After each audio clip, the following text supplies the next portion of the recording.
Hello, नमस्कार, good morning, सुप्रभात मेरे शेर शेरनियों। एसके स्टडी पॉइंट परिवार में आप सभी को दिल खोल के स्वागत करते हैं और आशा करते हैं कि आप लोग स्वस्थ होंगे।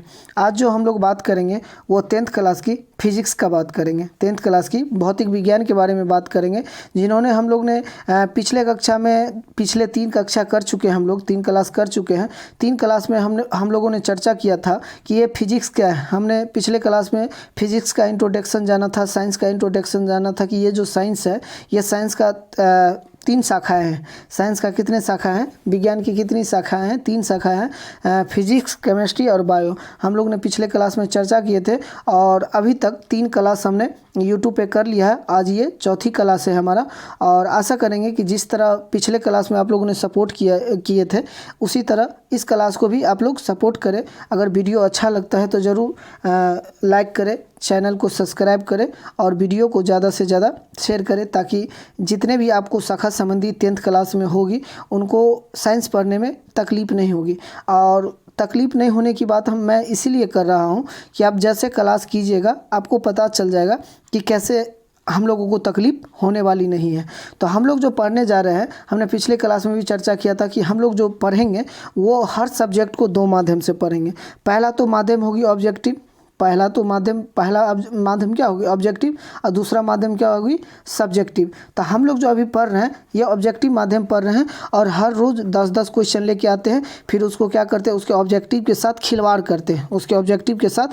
करते हैं, और बहुत अच्छी तरह से उसको ऑब्जेक्टिव को तोड़ने का प्रयास करते हैं। तो आशा करेंगे कि आप लोग जिस तरह पिछले क्लास में सपोर्ट किए थे इस क्लास में भी सपोर्ट करेंगे। तो चलिए हम बता दें कि ये जो क्लास चल रही है ये फिजिक्स की फर्स्ट क्लास है और इसका जो नाम है प्रकाश के परावर्तन तथा अपवर्तन। जो फिजिक्स का क्या है, कौन सा चैप्टर है? First chapter. और हम लोग जो पढ़ने जा रहे हैं वो ऑब्जेक्टिव का माध्यम होगा। क्या होगा? ऑब्जेक्टिव के माध्यम होगा। तो चलिए स्टार्ट करते हैं। 2025 के लिए एकदम सुनहरा ऑफर है कि आप लोग इस क्लास से कर लीजिए, कहीं क्वेश्चन साइंस से बचने वाली नहीं है। जहाँ से भी पूछेगा वो आपके नोट से होगा। जो हम पढ़ाने जा रहे हैं आप देखिए, उसके बाद नोट करिए। देखिए एक लाइन है कि तुझे जीवन में देखिए कुछ भी करने से पहले एक ऐसा ऊर्जा डाल दिया जाना चाहिए ताकि क्लास को लास्ट तक आप लोग ऊर्जावान बने रहें। तो वही ऊर्जा लाइन से शुरू करते हैं कि तुझे जीवन में सब कुछ करने का वक्त मिलेगा, पर बीत जाए अगर उम्र तो फिर पढ़ने को नहीं मिलेगा। कहने का मतलब क्या है कि जीवन में आपको हर चीज़ करने का मौका मिलेगा, लेकिन ये जो उम्र है, ये जो समय है, एक बार बीत गई तो फिर ये वापस आने वाली नहीं है। इसलिए हम लोग जो 2025 में जो फाइनल बोर्ड का एग्ज़ाम देंगे उसके लिए एकदम पूरे ज़ोर शोर से तैयारी करना है और एकदम अच्छा मतलब मार्क लाना है। तो चलिए स्टार्ट करते हैं इसी लाइन के साथ कि पहला क्वेश्चन क्या है। देखिए ये जो पहला क्वेश्चन क्या है, निम्नलिखित में से कौन सी संख्या प्रकाश का अपवर्तन के नियम के लिए सही है? प्रकाश के अपवर्तन के लिए सही है 2, 1, 3, 4। तो सबसे पहले जानेंगे ये जो प्रकाश का अपवर्तन है वो क्या है। मान लीजिए प्रकाश, देखिए जब एक माध्यम से जाती है, ये मान लीजिए क्या है, ये कोई कांच है। अच्छा से बना लेते हैं, थोड़ा स्क्रीन बड़ा कर लेते हैं।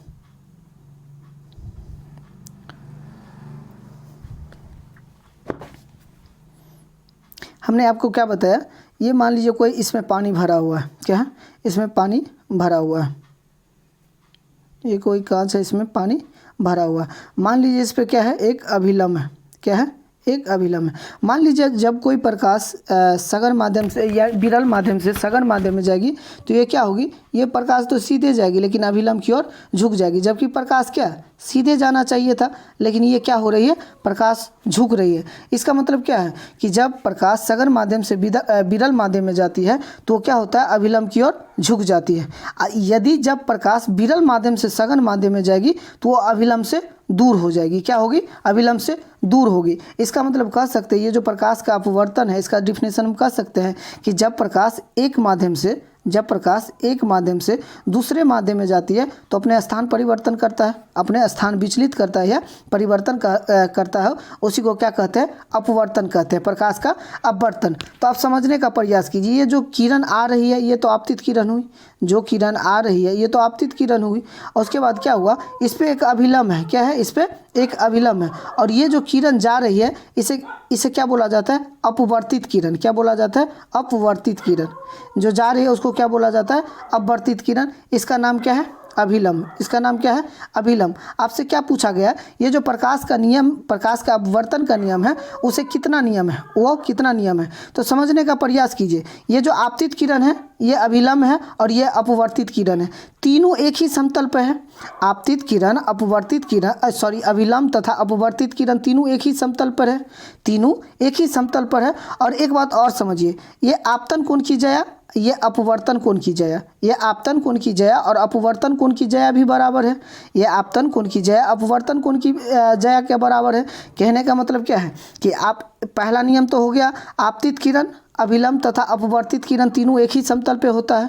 दूसरा नियम क्या है कि आपतन कोण की जया अपवर्तन कोण की जया का बराबर होता है। इसका मतलब एक तो ये नियम हो गया, ये नियम हो गया कि आपतित किरण, अपवर्तित किरण तथा अभिलंब तीनों एक ही बिंदु पे होता है या एक ही समतल पे होता है। और दूसरा नियम क्या है कि आपतन कोण की जया परावर्तन कोण की जया का, अपवर्तन कोण की जया का बराबर होता है। इसका मतलब स्पष्ट है कि प्रकाश का अपवर्तन का जो नियम है वो दो नियम है। प्रकाश का अपवर्तन का कितना नियम है, दो नियम है। और आप लोग बहुत अच्छी तरह जानते होंगे कि प्रकाश के अपवर्तन के कारण कई घटना होता है। जैसे आप कभी कभी देखते होंगे कि मछली जब पानी में रहती है उसका प्रतिबिंब क्या होता है, वो कभी कभी मछुआरा जो होता है वो मछली के आगे और चलाता है। रीज़न क्या है, देखिए हमको मान लीजिए यहाँ मेरा आँख है, क्या है, यहाँ मेरा आँख है, और यहाँ प्रकाश जो पानी में आएगी ये क्या होगी, अभिलंब की ओर झुक जाएगी। लेकिन वास्तविक में प्रकाश कहाँ होगा, वास्तविक में प्रतिबिंब कहाँ होगा, लेकिन यहाँ होगा सामने में। प्रकाश तो इस सीधे होके जा रही है, लेकिन क्या होगा कि ये प्रकाश झुक जाने के कारण हमको क्या होगा कि प्रतिबिंब यहाँ महसूस होगा, लेकिन वास्तविक में तो यहाँ रहता है, लेकिन महसूस क्या होता है, यहाँ होता है। तो इसी कारण क्या करता है, वो जो मछुआरे होते हैं वो मछली को आगे तीर मारता है, वो जो भाला मारते हैं ऐसे करके, वो क्या करते हैं उसके सर के ऊपर मारते हैं, आगे मारते हैं, जिसके कारण क्या होता है वो भेद पाता है, मछली को भेद पाता है। तो आप समझते होंगे। जैसे आप दूसरा क्वेश्चन ये भी आता है कि कभी कभी देखते होंगे कि बाल्टीन में जैसे सिक्का डालते होंगे, बाल्टीन में 1 रुपया का कॉइन्स डालते होंगे, तो आपको कभी कभी ऊपर प्रतीत होते दिखते रहता है। इसका रीज़न क्या है कि प्रकाश मान लीजिए यहाँ से तो आ रही है, ये जैसे पानी में घुस रही है, जैसे पानी में प्रवेश कर रही है, ये प्रकाश क्या हो रही है, अभिलंब की ओर झुक रही है। लेकिन प्रकाश को वास्तविक में किधर जाना चाहिए था, इधर। तो मान लीजिए प्रतिबिंब तो यहाँ है, प्रतिबिंब यहाँ रहता है, लेकिन हमको दिखते रहता है कहाँ, यहाँ। ये जो दोनों बीच की दूरी है, यही दूरी के कम होने के कारण क्या होता है, हमें ऊपर दिखते रहता है। तो आप समझ गए कि पहला घटना तो हो गया कि प्रकाश के अपवर्तन के कारण कभी कभी सिक्का जो होता है ऊपर प्रतीत हुए नजर आता है, सिक्का जो होता है ऊपर प्रतीत हुए नजर आता है।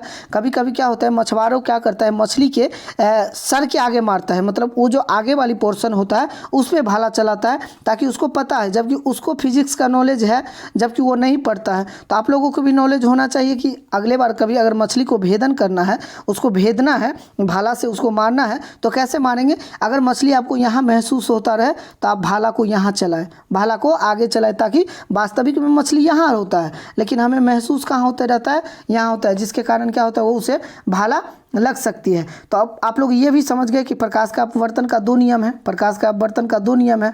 पहला आपतित किरण, अपवर्तित किरण तथा अभिलंब तीनों एक ही बिंदु पर होता है।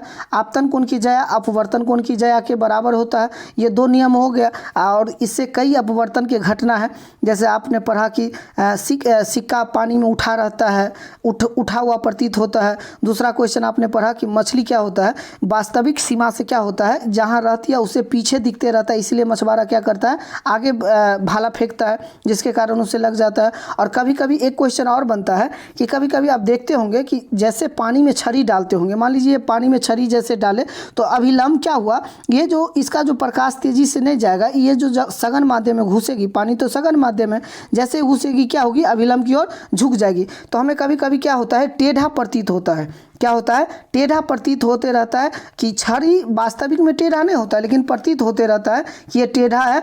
इसका भी रीजन क्या है, प्रकाश का अपवर्तन के कारण, प्रकाश का अपवर्तन के कारण। आप लोग बिल्कुल समझ गए होंगे कि ये जो प्रकाश का अपवर्तन है क्या है, प्रकाश का अपवर्तन है उसके पास कितना नियम है? प्रकाश का अपवर्तन का 2 नियम है, जो आप बिल्कुल समझ चुके हैं। तो चलिए नेक्स्ट क्वेश्चन पे चलते हैं। इसी तरह हम लोगों को एकदम एक एक क्वेश्चन करना है। नेक्स्ट क्वेश्चन क्या बताता है कि निम्न में से किस लेंस की फोकस दूरी धनात्मक होती है? धनात्मक का मतलब क्या होता है? पॉजिटिव होते हैं। क्या होता है? पॉजिटिव। तो आप लोगों को पता है कि अवतल लेंस का जो चिन्ह होता है वो ऋणात्मक होता है और उत्तल लेंस का जो चिन्ह होता है वो धनात्मक होता है। क्या होता है? धनात्मक होगा। इसका मतलब स्पष्ट है, ये जो अवतल लेंस है ये ऋणात्मक होगी। और बात किस चीज़ की चल रही है? धनात्मक की बात किस चीज़ का चल रही है? धनात्मक का। यानी उत्तल लेंस का चिन्ह क्या होगा? उत्तल लेंस का चिन्ह धनात्मक होगा, जबकि अवतल लेंस का चिन्ह क्या होगा? ऋणात्मक होगा। तो इसका जो क्वेश्चन का आंसर होगा, निम्न में से किस लेंस की फोकस दूरी धनात्मक होती है? तो वो उत्तल लेंस होगा। उत्तल लेंस होगा। आप लोग बिल्कुल समझ रहे होंगे कि उत्तल लेंस पॉजिटिव होता है, अवतल लेंस निगेटिव होता है। तो चलिए नेक्स्ट क्वेश्चन पे चलते हैं। देखिए नेक्स्ट क्वेश्चन क्या बता रहा है? नेक्स्ट क्वेश्चन आपको बता रहा है कि ये जो लेंस होती है, लेंस की मुख्य क्या है कि लेंस की मुख्य फोकस संख्या कितनी होती है? लेंस में जो मुख्य फोकस संख्या होती है वो कितनी होती है? सबसे पहले एक लेंस बना है। ये लेंस कौन सा है? जिसका किनारे का भाग पतला हो और बीच का भाग मोटा हो, वो कौन सा लेंस होगा? उत्तल लेंस होगा। और जिसका किनारे का भाग मोटा हो और बीच का भाग पतला हो, वो कौन सा होगा? अवतल लेंस होगा। अवतल लेंस क्या होता है? ऋणात्मक होता है। उत्तल लेंस क्या होता है? धनात्मक होता है। उत्तल लेंस क्या करता है? प्रकाश को केंद्रित करता है। अवतल लेंस क्या करता है? प्रकाश को फैलाता है। तो आप समझने का प्रयास कीजिए। मान लीजिए इससे बीच होकर कोई अक्ष गुजरा, इसको मान लिए M, इसको मान लिए N। ये क्या है? कोई मुख्य अक्ष है। अगर ये अक्ष है तो इसको केंद्र मानेंगे, इसको केंद्र मानेंगे। तो मान लीजिए यहाँ ये लेंस जो होती है वो तो पारदर्शी होती है। लेंस क्या होती है? पारदर्शी होती है। अगर मान लीजिए ये F डैश हुआ तो यहाँ क्या हुआ? 2F dash. तो इसका मतलब ये इधर क्या हुआ? इधर अनंत हुआ, इधर अनंत हुआ। इसका मतलब इधर भी फोकस दूरी होगा, इधर भी फोकस दूरी होगा। अगर ये पहला फोकस दूरी है तो ये दूसरा फोकस दूरी है। इसका मतलब इधर भी अनंत होगा। दोनों तरफ अनंत होने का रीज़न क्या है कि ये लेंस जो होती है ये पारदर्शी होती है। लेंस जो होती है वो पारदर्शी होते हैं। इसका मतलब आप समझ रहे हैं कि एक फोकस तो ये हो गया, एक फोकस ये हो गया। इसका मतलब ये जो लेंस की फोकस, मुख्य फोकस की संख्या की बात कर रही है, तो एक फोकस तो ये हो गया, एक फोकस ये हो गया। इसका मतलब स्पष्ट है, लेंस में जो फोकस की संख्या होती है वो कितनी होती है? 2 होती है। लेंस में फोकस की संख्या कितनी होती है? 2 होती है। अगर ये लेंस की बात करें, अगर आपसे पूछा जाए कि दर्पण में फोकस की संख्या कितनी होती है, तो आप मान लीजिए ये क्या है? ये कोई दर्पण है। अगर मान लीजिए ये दर्पण अगर बाहर से लेपित किया हुआ है, ये बाहर जो लेपित किया रहता है वो सिल्वर बोरोमाइड का रहता है। सिल्वर बोरोमाइड का इसलिए दिया जाता है क्योंकि प्रकाश दर्पण में क्या होता है? प्रतिबिंब बनने के लिए प्रकाश को रिफ्लेक्ट होना बहुत ज़रूरी है। प्रकाश को रिफ्लेक्ट होना बहुत ज़रूरी है। जब तक प्रकाश परावर्तन नहीं करेगी तब तक हम लोग दिख नहीं पाएंगे। मान लीजिए इससे भी कोई अक्ष गुजरा हुआ, ये क्या है? P है। ये क्या है? फोकस दूरी है। P को क्या बोला जाता है? ध्रुव। ये क्या है? ये वक्रता केंद्र है, जिसे कर्वेचर बोला जाता है, सेंटर ऑफ कर्वेचर। और इधर क्या है? अनंत है। इधर क्या है? अनंत है। तो मान लीजिए जब कोई प्रकाश जैसे ही जाएगी, ये कौन सा दर्पण है? ये अवतल दर्पण है। क्या है? अवतल दर्पण किसे कहा जाता है? जिसका अंदर का भाग धंसा हुआ है, अंदर का भाग धंसा हुआ, जिसका परावर्तक सतह धंसा हुआ, वो अवतल दर्पण कहलाएगा। और जिसका परावर्तक सतह उगा हुआ है, परावर्तक सतह क्या है? उगा हुआ है, ये कौन सा? उत्तल दर्पण कहलाएगा। उत्तल दर्पण कहलाएगा। आप लोग बहुत अच्छी तरह पिछले क्लास में भी समझे हैं और इस क्लास में भी शायद समझ रहे होंगे। तो देखिए जैसे ही प्रकाश जाएगी ये क्या होगी? रिटर्न होगी। जैसे ही प्रकाश जाएगी ये रिटर्न होगी। इसका मतलब इसका जो फोकस होगा कितना है? फोकस की संख्या कितना है? मात्र 1 है। कहने का मतलब लेंस में जो फोकस की संख्या होती है वो 2 होती है और दर्पण में जो फोकस की संख्या होती है वो 1 होती है। आप लोग बिल्कुल समझ गए होंगे। चलिए नेक्स्ट क्वेश्चन पे चलते हैं। देखिए एक क्वेश्चन आ गया। क्वेश्चन क्या है कि किस लेंस में क्षमता 2D है, किसी लेंस की क्षमता 2D है तो इसकी फोकस दूरी क्या होगी? हमको क्या बता रहा है कि फोकस दूरी जिसे F से सूचित किया जाता है, यानी फोकस बोल रहा है निकालने के लिए, और क्षमता यानी लेंस की क्षमता, यानी लेंस की क्षमता का ऐसा मतलब क्या होता है? डायोप्टर। और लेंस की क्षमता यानी पावर कितना दिया हुआ है? 2d दिया हुआ। d का मतलब क्या हुआ? डायप्टर। d का मतलब क्या हुआ? डायप्टर। तो आपको बताना है कि ये जो फोकस दूरी है किस लेंस का, सबसे पहले तो जानना है कि ये कौन सा लेंस है और ये जो फोकस दूरी है कितना है। तो आप लोगों को पता है कि लेंस की जो क्षमता का जो फार्मूला होता है उसे p से सूचित किया जाता है और p बराबर जो फार्मूला होता है 1/f होता है, 1/f होता है। तो आप लोगों को पता है कि p का मान कितना दिया हुआ? 2d। p का मान कितना दिया हुआ है? 2d और f का मान नहीं कोई है तो बट्टा में 1 दे सकते हैं। बट्टा में 1 दे के बाय क्रॉस कर सकते हैं।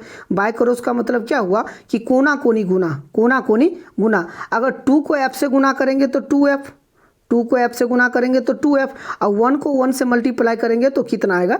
1 आएगा। इसका मतलब कहने का मतलब 2f बराबर 1, 2f बराबर 1। इसको मिटा देते हैं, इसको मिटा देते हैं, नहीं तो कलर चेंज कर लेते हैं। आपने क्या समझा? 2f बराबर 1 तो f बराबर जो निकालना है 1/2। f बराबर क्या निकालना है? 1/2। अगर 1/2 यानी 2 से 1 में भाग देना है, 2 से क्या करना है? सबको मिटा देते हैं, सबको मिटा देते हैं। हमें क्या आया? 1 बराबर 1/2। अब 2 से क्या करना है?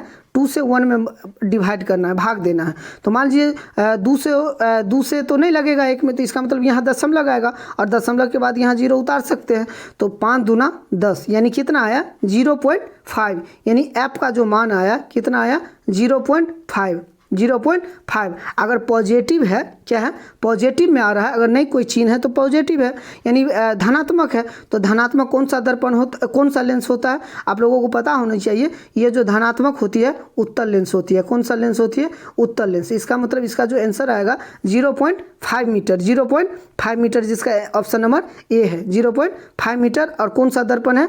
कौन सा दर्पण है? उत्तल, कौन सा लेंस है? उत्तल लेंस। आप लोग समझ गए होंगे। चलिए नेक्स्ट क्वेश्चन पे चलते हैं। नेक्स्ट क्वेश्चन क्या बता रहा है? ये भी क्वेश्चन है और कई बार ऐसा क्वेश्चन पूछा गया है, कई बार ऐसा क्वेश्चन पूछा गया है। तो एकदम आराम से जवाब देना है और एकदम सोच समझ के जवाब देना है और इसको गलती नहीं करना है। क्वेश्चन क्या है कि लेंस द्वारा उत्पन्न आवर्धन, आवर्धन को अंग्रेजी में क्या बोला जाता है? मैग्नीफिकेशन। क्या बोला जाता है? मैग्नीफिकेशन, जिसे m से सूचित किया जाता है, m से सूचित किया जाता है। ये जो मैग्नीफिकेशन है इसका SI मात्रक क्या है? इसका जो SI इकाई है वो क्या है? सबसे पहले समझेंगे। ये जो आवर्धन होता है जिसे मैग्नीफिकेशन बोला जाता है, जिसे m से सूचित किया जाता है, इसका 2 फार्मूला होता है। पहला तो फार्मूला होता है -v/u, पहला जो फार्मूला होता है -v/u, आप लोग लिखते जाए। और दूसरा जो फार्मूला होता है वो क्या होता है? I/O, I/O। तो ये जो भी होती है, समझने का प्रयास करें, ये जो भी होती है ये क्या होती है? प्रतिबिंब की दूरी। ये जो भी होती है प्रतिबिंब की दूरी। जब हम लोग क्वेश्चन करेंगे, न्यूमेरिकल करेंगे, तो आप लोग समझने का प्रयास करेंगे। ये जो प्रतिबिंब की क्या होती है? दूरी, प्रतिबिंब की दूरी। और ये जो u होती है, u को क्या बोला जाता है? कि वस्तु की दूरी। क्या है? वस्तु की दूरी। अगर आपसे पूछा जाए कि प्रतिबिंब की दूरी दे दे और वस्तु की दूरी दे दे, आपसे पूछ दिया जाए कि मैग्नीफिकेशन यानी आवर्धन क्या होगा, तो आप m बराबर -v/u लगा सकते हैं। यहाँ से तो आपका m का मान निकल जाएगा। और दूसरा क्या है कि I/O, I/O। तो देखिए I का मतलब क्या हुआ? इमेज, इमेज की ऊंचाई। यहाँ चल रही है दूरी, यहाँ चल रही है ऊंचाई, इमेज की ऊंचाई बट्टा, इमेज की ऊंचाई बट्टा O का मतलब क्या हुआ? ऑब्जेक्ट, यानी वस्तु की ऊंचाई। क्या हुआ? वस्तु की ऊंचाई। आपको कभी कह दिया जाए कि मान लीजिए किसी वस्तु की 5 मीटर ऊंचाई पर रखा जाए और उसकी जो बस ये तो इमेज की वस्तु को 5 मीटर ऊंचाई पर रखा जाए तो उसकी जो इमेज बनेगी 10 मीटर ऊंचाई पे बनेगी। तो इसमें भी आवर्धन, अगर ऊंचाई का बात हो तो ये फार्मूला लगेगी, अगर दूरी की बात हो तो ये फार्मूला लगेगी। और याद रखना है, जो हम लोग पढ़ने जा रहे हैं, जो क्वेश्चन है, याद रखना है, ये जो आवर्धन होती है क्या होती है? ये जो आवर्धन होती है, आवर्धन का कोई ऐसा मात्रक नहीं होता है। ये मात्रहीन होता है। क्या होता है? मात्र विहीन होता है। इसका कोई ऐसा मात्रक नहीं है। और ये बोर्ड जो एग्ज़ाम है, कई बार ये जो 10th का बोर्ड है, ये कई बार ऐसा क्वेश्चन पूछ चुका है। आपको फंसाने के लिए दे दिया जाएगा कि ये जो आवर्धन होती है, आवर्धन का ऐसा मात्रक क्या होता है। तो आप लोगों को याद रखना है, ये जो आवर्धन होती है ये मात्र विहीन होता है। इसका कोई ऐसा मात्रक नहीं होता है, इसका कोई ऐसा मात्रक नहीं होता है। अगर वास्तविक में आप लोगों को लग रहा है कि वीडियो यूजफुल है, आप लोगों के योग्य है, और आप लोग जैसे 25 में एग्ज़ाम देंगे 2025 में, तो आप लोग एकदम पता का फहरा सकते हैं, तो वीडियो को ज़रूर लाइक करें, चैनल को ज़रूर सब्सक्राइब करें। और इसी तरह हम लोग हर रोज़ वीडियो बनाने का प्रयास करेंगे और आप लोग इसी तरह सपोर्ट करते रहे ताकि हमें भी एक एनर्जी मिलता रहे। एक लाइन है कि ए दरिया तेरी खैर नहीं, बूंदों ने बगावत कर ली है, नादान न समझ बुद्धिल इनको, लहरों ने बगावत कर ली है। हम परमाने हैं मौत समा, मरने को किसको खौफ यहाँ, रे तलवार तुझे झुकना होगा, गर्दन ने बगावत कर ली है। कहने का मतलब क्या है कि रे क्वेश्चन तुम्हें झुकना होगा, स्टूडेंट ने बगावत कर ली है। कि रे क्वेश्चन तुम्हें झुकना होगा, स्टूडेंट ने बगावत कर ली है। तो आप जब बगावत पे उतर जाएंगे तो अच्छा जो होता है उसको झुकना पड़ता है। तो एग्जामिनर कौन गली का शेर है, इसीलिए आप लोगों को कहा जाता है कि एकदम मेहनत करे, मेहनत जी तोड़ करे, मेहनत इतनी करे कि सफलता आपकी आगे नाचना स्टार्ट कर दे। और ये कोई भारी बात नहीं, आप लोगों को कहा जाएगा कि किन्हीं 80 ऑब्जेक्टिव में से 40 ऑब्जेक्टिव का जवाब दे, किन्हीं 80 ऑब्जेक्टिव में से 40 ऑब्जेक्टिव का जवाब दे। अब बताइए थोड़ा थोड़ा भी क्लास करते रह जाएंगे तो बिल्कुल ये सारे ऑब्जेक्टिव आपसे को यही क्लास से मिलेगी, यही नोट से मिलेगी एकदम बिल्कुल। तो चलिए वीडियो लंबा न हो जाए, इसीलिए वीडियो को यहीं समाप्त करते हैं और आशा करते हैं कि बार बार कह रहे हैं कि अगर आशा करते हैं कि आप लोगों को वीडियो अच्छा लगे तो ज़रूर हमें सपोर्ट करें। आपकी सपोर्ट ही हमें एनर्जी डेवलप करता है और वही एनर्जी से हम लोग क्लास कर पाते हैं। तो फिर कल लेके नया वीडियो आएंगे, तब तक के लिए ऑल द बेस्ट, आपका दिन शुभ हो।